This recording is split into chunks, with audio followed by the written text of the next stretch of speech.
कहानी की शुरुआत में हम शातिर चोरों की एक गैंग को देखते हैं जो एक ऐसे बैंक को लूटने की प्लानिंग कर रहे हैं जिसे दुनिया की सबसे सुरक्षित जगहों में से एक माना जाता है। दरअसल स्पेन में मौजूद ये बैंक 500 साल पुराने अनमोल खजाने को अपने सबसे गहरे तहखाने में दबाए बैठा है, इसलिए बड़े बड़े क्रिमिनल्स की नजर सालों से इस बैंक पर है। लेकिन यहाँ के सुरक्षा इंतजाम इतने नेक्स्ट लेवल हैं कि अगर बैंक के आसपास थोड़ी सी भी सस्पिशियस एक्टिविटी दिखती है तो पलक झपकते ही 15 हेविली आर्म्ड गार्ड्स फायरिंग के लिए रेडी हो जाते हैं। पूरे एरिया को मॉनिटर करने के लिए ऐसे एडवांस कैमरास लगाए गए हैं जो इंसानी कदमों की हल्की सी आहट को भी आसानी से डिटेक्ट कर लेते हैं। और सबसे बड़ी मुसीबत है इस बैंक का अंडरग्राउंड तहखाना। 19वीं सदी में बनी इस तिजोरी का डिजाइन और मैकेनिज्म आज के दौर के बड़े से बड़े क्रिमिनल्स के लिए एक अनसुलझी पहेली बनी हुई है और इस वक्त ये लोग इसी पहेली को सुलझाने में लगे हुए हैं। सबसे पहले मिलिए वॉल्टर से, जो ब्रिटेन में एक ऐसी एजेंसी चलाता है जो समंदर की गहराइयों से प्राचीन और ऐतिहासिक चीजें डिस्कवर करने का काम करती है। एक बार डीप वाटर रिसर्च के दौरान वॉल्टर और उसकी एक्सपर्ट टीम को साल 1645 का एक डूबा हुआ ब्रिटिश जहाज मिल जाता है। इस मिशन के दौरान जेम्स नाम के एक प्रोफेशनल गोताखोर को पानी के नीचे एक बहुत पुराना बॉक्स मिलता है जिसके भीतर सदियों पुराने सोने के 3 रेयर सिक्के रखे हुए हैं। इन तीनों सिक्कों के पीछे एक बहुत बड़ा मिस्ट्री छिपा हुआ है जिसे जानने के बाद किसी भी इंसान का लालच जाग जाए। लेकिन इससे पहले कि वॉल्टर और उसके साथी अपनी इस बड़ी सक्सेस का जश्न मना पाते, ठीक उसी समय स्पेनिश नेवी के जंगी जहाजों ने उनके पूरे शिप को चारों तरफ से घेर लिया। स्पेनिश नेवी ऑफिसर का क्लेम था कि वॉल्टर की टीम ने उनके समुद्री बॉर्डर का उल्लंघन करके यह खजाना निकाला है। इसके तुरंत बाद स्पेन की नेवी ने वॉल्टर की टीम की सारी कीमती प्रॉपर्टी अपने कब्जे में ले ली। उन अनमोल सिक्कों वाले बॉक्स को भी वहां की सरकार ने सीज कर लिया और सीधे उसी सुपर सेफ बैंक के अंडरग्राउंड तहखाने में लॉक कर दिया। वॉल्टर अपनी सालों की मेहनत की इस बर्बादी को बर्दाश्त नहीं कर पा रहा था। उसकी टीम ने अपनी जान दांव पर लगाकर समंदर से वह खजाना निकाला था जिसे नेवी ने बिना किसी मेहनत के छीन लिया और अब बदला लेने के लिए वो उस बैंक के भीतर घुसकर अपने तीनों सिक्के वापस चुराने का एक मास्टर प्लान तैयार कर रहा है। वॉल्टर ये मुश्किल काम अकेले नहीं कर सकता था, इसलिए उसने अपने ही देश के एक जीनियस स्टूडेंट थॉम को अपने साथ मिला लिया जो बहुत कम उम्र में एक्स्ट्रॉर्डिनरी माइंडसेट का मालिक है। थॉम अभी यूनिवर्सिटी में पढ़ाई ही पूरी कर रहा था, लेकिन उसकी काबिलियत देखकर दुनिया की कई बड़ी टेक कंपनीज उसे बिना डिग्री के ही ऊंचे पदों की जॉब ऑफर कर रही थीं। हर महीने तकरीबन $4 लाख की सैलरी और बेहतरीन फैसिलिटीज का प्रॉमिस था। मगर थॉम किसी भी कंपनी के कॉर्पोरेट रूल्स और बंदिशों में रहकर काम नहीं करना चाहता था और यहीं उसकी मुलाकात वॉल्टर से हुई। वॉल्टर थॉम के सामने एक बड़ा प्रपोजल रखते हुए कहता है, मैं चाहता हूं कि तुम दुनिया के सबसे एडवांस और सेफ बैंक की सिक्योरिटी को क्रैक करने में हमारी टीम का नेतृत्व करो ताकि मैं अपनी वो अनमोल अमानत वापस ला सकूं जिसे मैंने खुद गहरे समंदर से निकाला था। ये सुनकर थॉम पूरी तरह शॉक्ड हो जाता है और पूछता है, क्या आपको वाकई लगता है कि मैं कोई प्रोफेशनल क्रिमिनल हूं? वॉल्टर हल्के से मुस्कुराता है और कहता है, इस सीक्रेट मीटिंग से पहले मैंने तुम्हारे बैकग्राउंड और तुम्हारे कमाल के IQ की पूरी इंफॉर्मेशन निकाल ली है। वॉल्टर आगे कहता है, हमें तुमसे कोई चोरी नहीं करवानी, बस तुम अपनी बुद्धिमानी से उस कॉम्प्लिकेटेड तिजोरी के वर्किंग सिस्टम और पूरे लेआउट को समझने में हमारी टीम को गाइड करो। थॉम अभी भी दुविधा में होता है, लेकिन आपको इतना कॉन्फिडेंस कैसे है कि मैं इस इलीगल काम के लिए तैयार हो जाऊंगा? तभी वॉल्टर अपना सबसे बड़ा पत्ता खोलता है, अगर यह मिशन सक्सेसफुल रहा तो तुम्हें इतना बड़ा हिस्सा मिलेगा कि तुम्हारी आने वाली कई पीढ़ियां भी बिना कुछ किए ऐश की जिंदगी झेंगी। इतना कहकर वो स्पेन का एक हवाई टिकट टेबल पर छोड़ देता है और वहां से चला जाता है। थॉम घर लौटकर इंटरनेट पर बैंक ऑफ स्पेन के बारे में छानबीन करता है और पता चलता है कि इसकी तिजोरी दुनिया की सबसे उलझी हुई तिजोरी है जिसे आज तक कोई नहीं तोड़ पाया। यह चैलेंज देखकर थॉम का इंटरेस्ट और बढ़ जाता है और वो वॉल्टर के साथ जाने का फैसला कर लेता है। अगले दिन पिता को कॉल करके बताता है और फिर फ्लाइट पकड़कर मैड्रिड एयरपोर्ट पहुंच जाता है। वहां उसकी मुलाकात लोरेन से होती है। लोरेन वॉल्टर की शातिर एजेंट थी जो हर मिशन पर अपनी पहचान बदल लेती थी। लोरेन उसे बैंक ऑफ स्पेन के ठीक सामने वाली एक ऊंची बिल्डिंग में ले जाती है जहां वॉल्टर उसका वेलकम करता है और बताता है कि यहीं से पूरे ऑपरेशन को कंट्रोल किया जाएगा। वहां क्लाउस नाम के एक कंप्यूटर हैकर से थॉम की मुलाकात होती है। वॉल्टर बताता है कि पूरे मिशन को जेम्स लीड करेगा। तभी साइमन नाम के शख्स की एंट्री होती है जिसकी खासियत थी कि वो किसी भी चीज को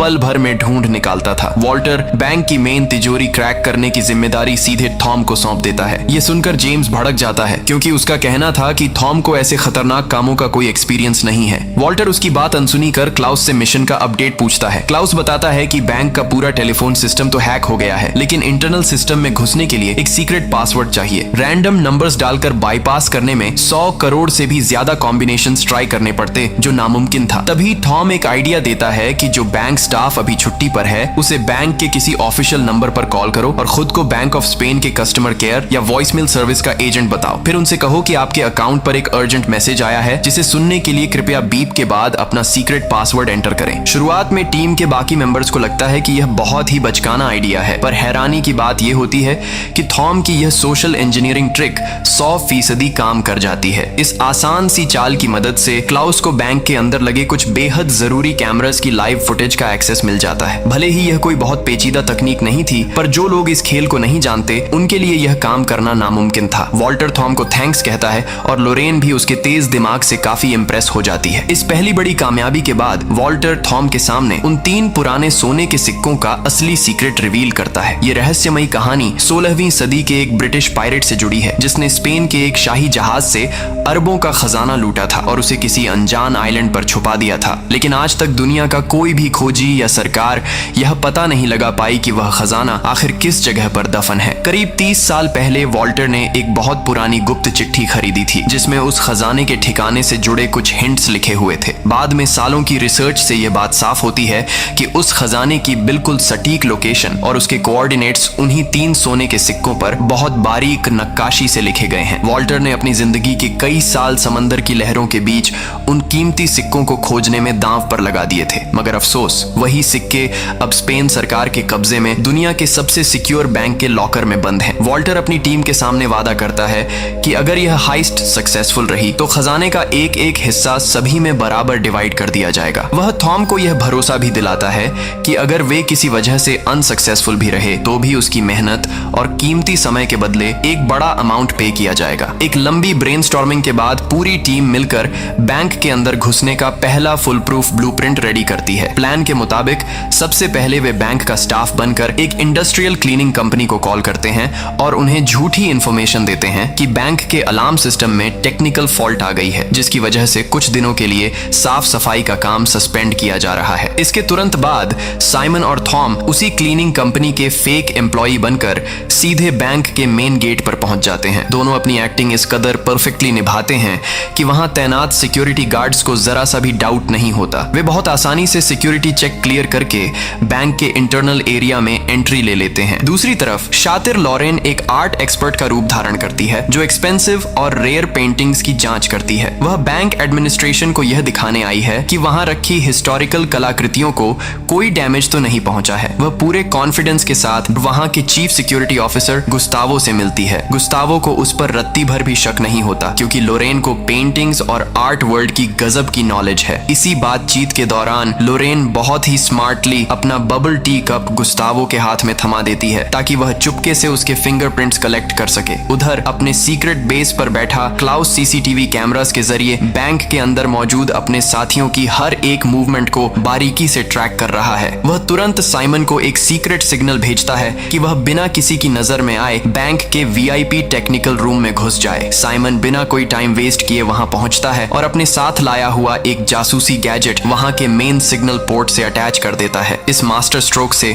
क्लाउस को बैंक के पूरे सिक्योरिटी ग्रिड का एक्सेस मिल जाता है। इसी बीच एक सिक्योरिटी गार्ड लॉरेन को सीधे बैंक प्रेसिडेंट के कैबिन में ले जाता है, जहां उसे कुछ कीमती पेंटिंग्स की री एग्जामिनेशन करनी है। जैसे ही गार्ड वहां से हटता है, लोरेन पलक झपकते ही अपना खास इलेक्ट्रॉनिक टूल निकालती है और तेजी से पेंटिंग को स्कैन करने लगती है। क्लाउस इस दौरान एक बहुत बड़ा रिस्क लेता है। वह कैमरास की लाइव फुटेज की स्पीड स्लो करके उसे इस तरह एडिट करता है कि कंट्रोल रूम में बैठे मॉनिटर्स को यही लगे कि लोरेन अभी भी शांति से पेंटिंग का मुआयना कर रही है। लेकिन हकीकत यह थी कि लोरेन उस कैबिन में तिजोरी की मेन चाबी का सीक्रेट ठिकाना ढूंढ रही थी। उसने एक एडवांस 3D स्कैनर डिवाइस से उस चाबी का हूबहू डिजिटल क्लोन तैयार कर लिया। वह पहली चाबी की कॉपी बनाने का काम पूरा ही करती है कि अचानक कमरे का दरवाजा खुलता है और खुद बैंक प्रेसिडेंट अंदर आ धमकता है। बैंक प्रेसिडेंट के अचानक आने से खतरा बहुत बड़ा हो जाता है, क्योंकि क्लाउस ने कैमरास पर जो slow motion video loop set किया था उसका टाइम अब खत्म होने वाला था। अगर सिक्योरिटी टीम को असली लाइव फीड और बदली हुई फुटेज के बीच का फर्क समझ आ जाता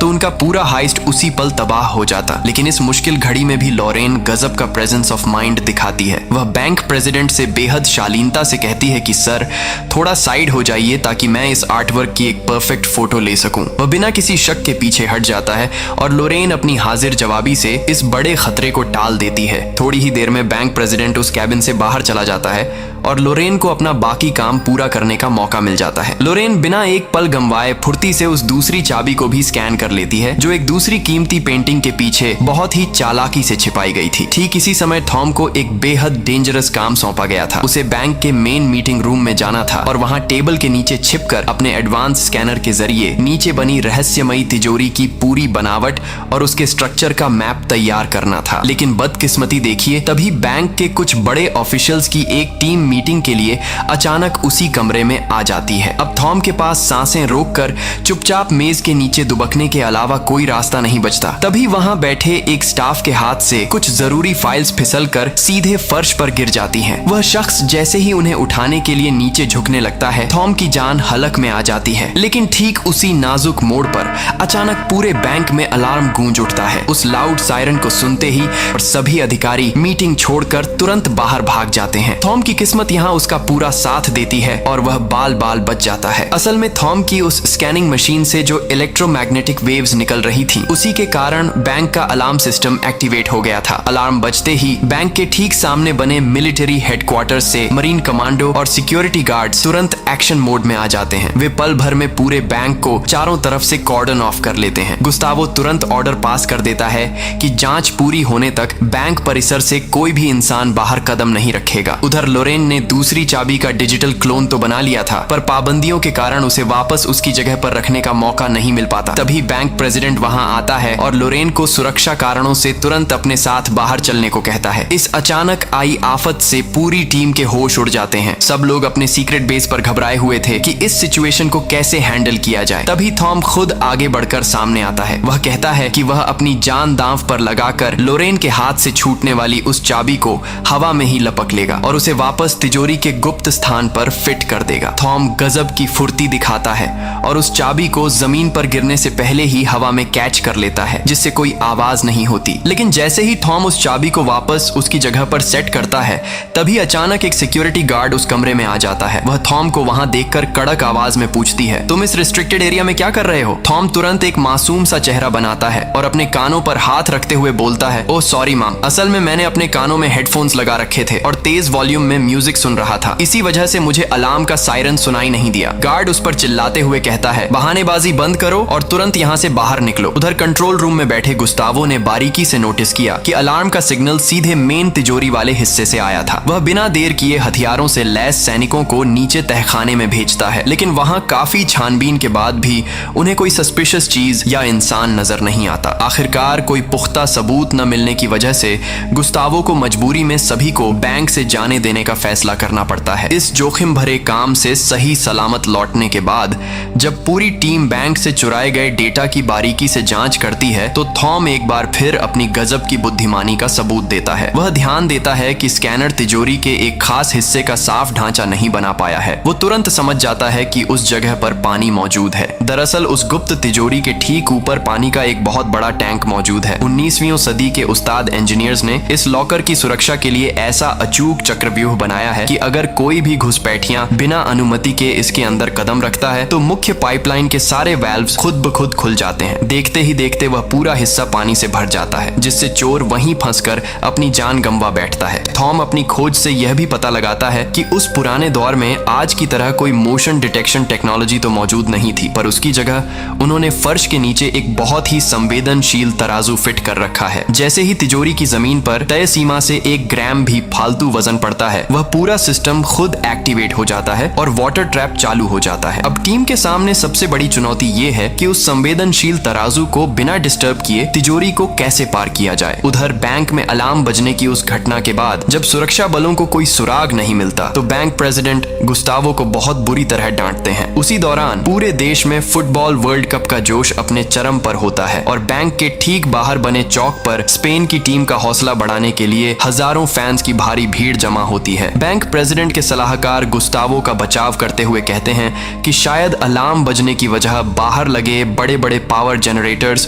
और मैच दिखाने वाली बड़ी स्क्रीन्स का इलेक्ट्रोमैग्नेटिक असर हो सकता है। इसी बीच जेम्स और साइमन अंडरग्राउंड सीवर के गुप्त रास्तों का इस्तेमाल करके उस बड़े तराजू के बेसमेंट तक पहुंचने में कामयाब हो जाते हैं। जैसा कि थॉम ने पहले ही अंदाजा लगाया था, वह मैकेनिकल सिस्टम सच में पुरानी इंजीनियरिंग की एक बेजोड़ मिसाल है। लेकिन अब उनके सामने एक और नई मुसीबत आकर खड़ी हो जाती है। उस गुप्त तिजोरी तक नीचे के रास्ते से सुरंग खोदने के लिए उन्हें कम से कम 15 दिनों का वक्त चाहिए। अगर वे मशीन्स का इस्तेमाल करके तेजी से ड्रिलिंग करते हैं तो उसकी तेज आवाज से बैंक की सिक्योरिटी टीम तुरंत अलर्ट हो जाएगी। वे हर हाल में वर्ल्ड कप के इस खुशनुमा माहौल का फायदा उठाना चाहते हैं जब बाहर मौजूद पूरी जनता और पुलिस मैच के रोमांच में डूबी हो। लेकिन दिक्कत यह है कि फाइनल मैच अब से सिर्फ 8 दिन बाद ही होने वाला है। यह सुनकर वॉल्टर पूरी तरह निराश हो जाता है और मिशन को यहीं बंद करने का मन बना लेता है। टीम के बाकी लोग भी उम्मीद खोने लगते हैं, लेकिन अक्सर बड़ी मुसीबतें ही सबसे शानदार रास्तों को जन्म देती हैं। एक शाम वॉल्टर बैंक के ठीक सामने वाली एक ऊंची इमारत की छत पर जाता है। वहां से नीचे का नजारा देखते हुए वह नोटिस करता है कि जब भी फुटबॉल मैच के दौरान स्पेन की टीम कोई गोल दागती है और नीचे खड़ी भीड़ खुशी के मारे चिल्लाती है तो बैंक के मोशन डिटेक्शन कैमरास खुद ब खुद उस शोर की तरफ घूम जाते हैं। इसका साफ मतलब है कि वे नीचे के बजाय बैंक की छत के रास्ते ऊपर से अंदर घुस सकते हैं। लेकिन यह पूरा खतरनाक प्लान स्पेन की फुटबॉल टीम की जीत पर टिका है और किस्मत देखिए, स्पेन की टीम बेहतरीन खेल दिखाते हुए सेमीफाइनल जीतकर सीधे फाइनल में पहुंच जाती है। अब टीम के लिए बस तिजोरी तक पहुंचने के रास्ते को सेफ बनाना बाकी है। इसी बीच एक दिन कंट्रोल रूम में ड्यूटी संभालते हुए गुस्तावो के कानों में सफाई कर्मचारियों की बातचीत का कुछ हिस्सा पड़ता है। वे आपस में बात कर रहे हैं कि कुछ दिनों पहले बैंक की तरफ से सफाई का काम रोकने के लिए एक कॉल आया था क्योंकि सिस्टम में कोई खराबी थी। ये बात सुनते ही गुस्तावो को झटका लगता है और उसे तुरंत याद आता है कि उस दिन 2 नए सफाई कर्मी बैंक के अंदर आए थे। वह बिना कोई वक्त गंवाए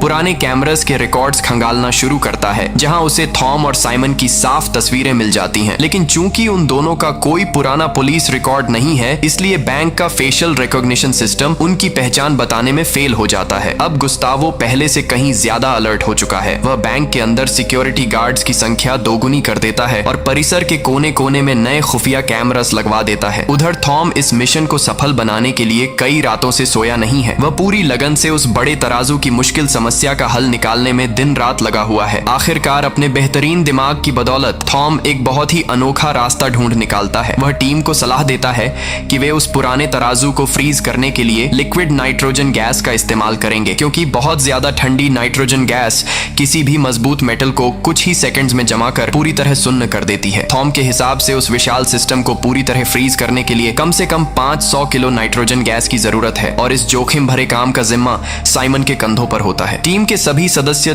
थॉम के इस प्लान पर अपनी सहमति जताते हैं और मिशन का अंतिम काउंटडाउन शुरू हो जाता है। सबसे पहले वे गुस्तावो के चुराए गए फिंगरप्रिंट से उसका एक हूबहू नकली क्लोन तैयार करते हैं। इसके बाद तिजोरी के मुख्य दरवाजों को अनलॉक करने के लिए दोनों चाबियों की डुप्लीकेट कॉपीज भी बना ली जाती हैं। इसी बीच वॉल्टर चुपचाप 3 नकली सोने के सिक्के भी तैयार करवा लेता है। ये नकली सिक्के आगे चलकर क्या खेल दिखाने वाले हैं, ये आपको कहानी के लास्ट में पता चलेगा। आखिरकार वह दिन आ ही जाता है जब स्पेन और नेदरलैंड्स की टीम्स के बीच फुटबॉल वर्ल्ड कप का फाइनल मुकाबला खेला जाना है। इसी मुकाबले की आड़ में देश के इतिहास की सबसे सनसनीखेज डकैती को अंजाम दिया जाने वाला है। बाहर मुख्य चौक पर लाखों की बेकाबू भीड़ बड़ी बड़ी स्क्रीन्स के सामने अपनी टीम का हौसला बढ़ाने के लिए जमा हो चुकी है। टीम का हर एक मेंबर अपनी अपनी पोजीशन पर पूरी तरह मुस्तैद है। थॉम, लोरेन और जेम्स बैंक के ठीक सामने वाली इमारत की छत से रस्सियों के सहारे हवा में झूलते हुए बैंक की छत पर उतरते हैं और एक स्पेशल कटर से कांच काटकर खामोशी से रस्सियों के जरिए नीचे मुख्य लॉबी में उतर जाते हैं। सिक्योरिटी गार्ड्स की हर एक मूवमेंट पर क्लाउस अपने ठिकाने से पैनी नजर रखे हुए हैं और सही समय पर उन्हें आगे बढ़ने के सीक्रेट सिग्नल्स भेज रहा है। उसकी सटीक गाइडेंस की वजह से वे तीनों बिना किसी की नजर में आए सिक्योरिटी को चकमा देते हुए आगे बढ़ते चले जाते हैं। इसके बाद वे वेंटिलेशन डक्ट के संकरे रास्तों से होते हुए मुख्य तिजोरी की तरफ बढ़ते हैं। इस फाइनल मैच के रोमांच के बीच भी गुस्तावो की नजरें टस से मस नहीं हो रही हैं। उसे पूरा अंदेशा है कि शातिर चोर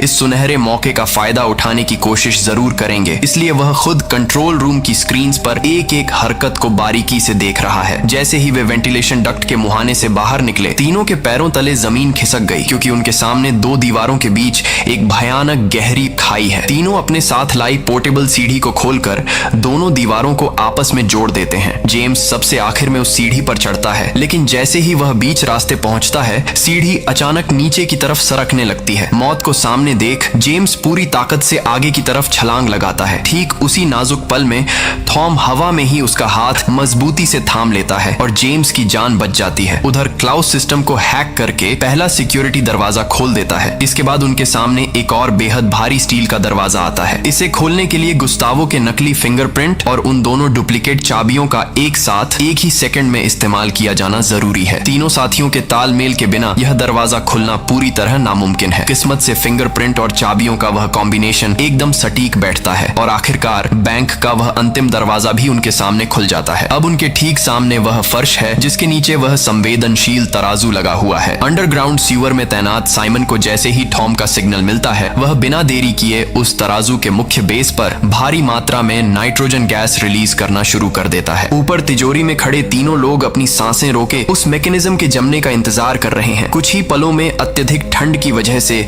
वह तराजू पूरी तरह फ्रीज होकर एक जगह स्थिर हो जाता है। थॉम सबसे पहले हिम्मत दिखाकर उस फर्श पर कदम रखता है। जब सब कुछ सुरक्षित लगता है तो बाकी दोनों भी अंदर दाखिल हो जाते हैं और उन 3 सोने के सिक्कों वाले पुराने डिब्बे को तलाशने लगते हैं। इसी दौरान गुस्तावो स्क्रीन पर देखता है कि मुख्य लॉबी के कुछ अहम सेंसर्स अचानक ऑफ हो गए हैं। वह तुरंत सिक्योरिटी टीम को वहां भेजता है, जिन्हें छत पर हुआ वह सुराख मिल जाता है। गुस्तावो पल भर में समझ जाता है कि चोर बैंक के भीतर घुस चुके हैं और वह तुरंत सेना को बुलाकर पूरे बैंक की नाकेबंदी का आदेश दे देता है। इसी बीच तिजोरी के भीतर एक और मुसीबत आ जाती है। नीचे बेसमेंट में छोड़ी गई नाइट्रोजन गैस का असर अब धीरे धीरे कम होने लगा है और वह तराजू दोबारा एक्टिवेट होने की कगार पर है। तभी अचानक लोरेन की नजर उस अलमारी पर पड़ती है और उसे वह पुराना डिब्बा मिल जाता है। लेकिन जैसे ही लोरेन उस डिब्बे को अपने हाथ में लेती है, जेम्स अचानक अपनी जेब से गन निकालता है और उन दोनों के सीने पर तान देता है। वह ठंडे लहजे में लोरेन से वह डिब्बा उसके हवाले करने को कहता है। असल में जेम्स ब्रिटिश सरकार का एक सीक्रेट एजेंट है जो उस ऐतिहासिक खजाने को वापस अपने देश ले जाने के मिशन पर है। इसी खींचतान में वह तराजू पूरी तरह एक्टिव हो जाता है। खतरे को भांपते हुए लोरेन वह डिब्बा तुरंत जेम्स की तरफ उछाल देती है और थॉम का हाथ पकड़कर बाहर की ओर भागने की कोशिश करती है, लेकिन तब तक बहुत देर हो चुकी होती है। तिजोरी का भारी स्टील का दरवाजा पूरी रफ्तार से बंद हो जाता है और वे तीनों उस काल कोठरी में कैद हो जाते हैं। दीवारों में लगे मुख्य पाइप से पानी का भयानक बहाव शुरू हो जाता है और वह तिजोरी तेजी से एक स्विमिंग पूल में बदलने लगती है। बाहर सेना के जवान भी बैंक के गलियारों में दाखिल हो चुके हैं। तिजोरी के भीतर पानी का स्तर इतनी तेजी से बढ़ रहा है कि कुछ ही मिनटों में वहां सांस लेना भी मुश्किल होने वाला है। जेम्स एक प्रोफेशनल गोताखोर है और उसे इस स्थिति का पहले से अंदाजा था, इसलिए वह अपने साथ कुछ खास डाइविंग इक्विपमेंट लेकर आया है। वह पूरी तरह शांत रहते हुए पानी की गहराई में उतरता है और नीचे बने ड्रेनेज पाइप के रास्ते बाहर निकलने की तरफ बढ़ जाता है। लेकिन लोरेन और थॉम के पास ऐसा कोई साधन नहीं है और पानी उनके गले तक आ चुका है। जीवन और मृत्यु के उस आखिरी मोड़ पर थॉम का जीनियस दिमाग एक अंतिम पासा फेंकता है। वह वायरलेस पर चिल्लाते हुए सीवर में मौजूद साइमन से कहता है कि उस तराजू के प्लेटफॉर्म पर जितना हो सके उतना वजन बढ़ा दो। साइमन बिना एक सेकंड गंवाए नाइट्रोजन गैस के उन भारी भरकम खाली सिलेंडर्स को उठाता है और उस तराजू के बेस पर लादना शुरू कर देता है। वजन को मैक्सिमम लिमिट तक पहुंचाने के लिए वह खुद भी उन सिलेंडर्स के ऊपर जा बैठता है। उधर उनके ठिकाने पर बैठे बाकी साथी भी हाथ जोड़कर अपने दोस्तों की जान की दुआ मांग रहे हैं और तभी एक अविश्वसनीय चमत्कार होता है। अत्यधिक वजन पड़ने के कारण तराजू का मैकेनिज्म पूरी तरह लॉक हो जाता है और पानी का वह भयानक बहाव धीरे धीरे थम जाता है। आखिरी कुछ पलों में थॉम और लोरेन की जान बाल बाल बच जाती है। जैसे ही बाहर सिस्टम नॉर्मल होता है, सेना के जवान और गुस्तावो भारी हथियारों के साथ तिजोरी का दरवाजा खोलकर भीतर दाखिल होते हैं। लेकिन वहां कदम रखते ही उन सब के होश उड़ जाते हैं। वहां कोई इंसान या खजाना नहीं होता, सिर्फ एक बिल्कुल खाली तिजोरी होती है। गुस्तावो अपनी पूरी जिंदगी की सर्विस में पहली बार इतना बेबस महसूस कर रहा है, क्योंकि वह यह समझ ही नहीं पा रहा कि वे शातिर चोर हवा में गायब कैसे हो गए। कुछ देर छानबीन के बाद गुस्तावो को आखिरकार यह सुराग मिल जाता है कि वे शातिर चोर पानी की मुख्य पाइपलाइन और छत के वेंटिलेशन डक्ट के रास्ते वहां से भाग निकले हैं। गुस्तावो को पूरा यकीन है कि चोर अभी भी बैंक की सीमा के आसपास ही होंगे, इसीलिए वह अपनी पूरी फोर्स को उन्हें छप्पे छप्पे पर तलाशने का हुक्म दे देता है। दूसरी तरफ थॉम और लोरेन एक बार फिर उसी संकरे वेंटिलेशन के रास्ते रेंगते हुए तेजी से आगे बढ़ रहे हैं। लेकिन अब संकट यह है कि क्लाउस कैमरास के जरिए उनकी कोई मदद नहीं कर पा रहा है, क्योंकि सैनिकों ने बैंक के सभी निकास द्वारों को पूरी तरह ब्लॉक कर दिया है। तभी इस मुश्किल घड़ी में लोरेन को अचानक तीसरी मंजिल पर मौजूद भागने का एक गुप्त रास्ता याद आता है। वह बिना वक्त गंवाए थॉम को अपने पीछे आने का इशारा करती है। गार्ड्स अब उनके बिल्कुल करीब पहुंच चुके हैं। दोनों फुर्ती दिखाते हैं और तेजी से भागकर बैंक प्रेसिडेंट के मुख्य कैबिन में घुस जाते हैं। गुस्तावो को कंट्रोल रूम से यह देखकर लगता है कि अब वे दोनों पूरी तरह फंस चुके हैं और भागने का कोई रास्ता नहीं बचा। लेकिन जैसे ही सिक्योरिटी कर्मियों का दस्ता उस कैबिन का दरवाजा तोड़कर अंदर दाखिल होता है तो वहां का नजारा देख उनके पैरों तले जमीन खिसक जाती है। कमरे के भीतर कोई भी मौजूद नहीं होता। असल में जब लॉरेन पेंटिंग्स की जांच के बहाने पहली बार उस कैबिन में आई थी तभी उसकी पारखी नजरों ने नोटिस कर लिया था कि बैंक प्रेसिडेंट अक्सर वहां सिगरेट पीने के लिए एक गुप्त खिड़की खुली छोड़ देता है। उसी खुली खिड़की का फायदा उठाकर दोनों समय रहते बाहर निकल जाते हैं। गुस्तावो जैसे ही खिड़की से नीचे सड़क की तरफ देखता है उसका खून खौल उठता है, क्योंकि उसे थॉम और लोरेन नीचे मौजूद लाखों की भीड़ में धीरे धीरे गायब होते साफ दिखाई दे रहे होते हैं। वह गुस्से से अंधा होकर तुरंत अपनी गन निकालता है और उन पर फायर करने के लिए निशाना साधता है। लेकिन ठीक उसी वक्त उसका एक साथी ऑफिसर उसका हाथ पकड़कर उसे रोक लेता है। वह गुस्तावो को झकझोरते हुए कहता है, क्या आपका दिमाग खराब हो गया है? नीचे आम जनता की कितनी भारी भीड़ मौजूद है। इसके बाद वह तुरंत सैनिकों को वॉकी टॉकी पर मैसेज भेजता है कि काले कपड़े पहने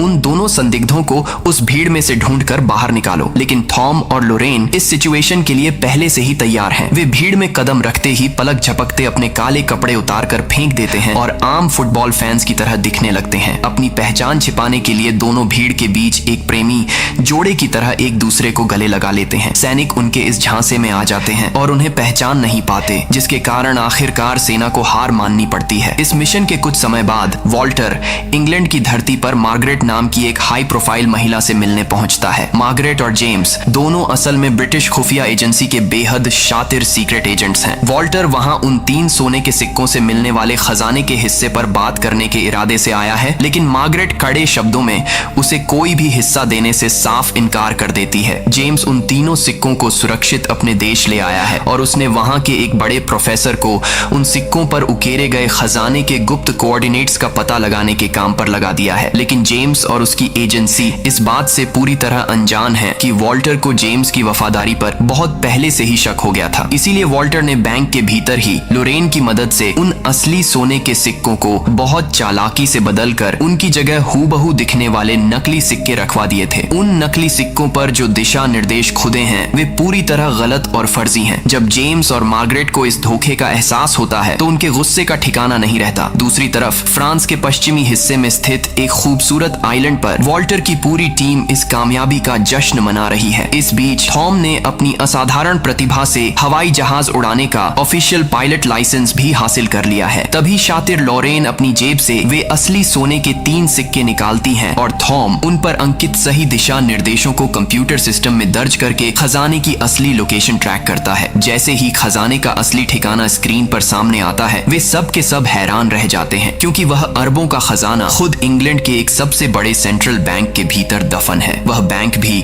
टेक्नोलॉजी के मामले में बेहद आधुनिक और दुनिया के सबसे उन्नत सिक्योरिटी सिस्टम से लैस माना जाता है। अब इन चारों साथियों के सामने एक और बहुत बड़ी चुनौती आ खड़ी हुई है। आगे की रोमांचक कहानी में हम देखेंगे कि इंग्लैंड के इस सबसे सुरक्षित बैंक को अपना अगला निशाना बनाते समय थॉम कौन सी नई और अद्भुत योजना तैयार करता है। तो ऐसी ही और मजेदार वीडियोस देखने के लिए सब्सक्राइब करें।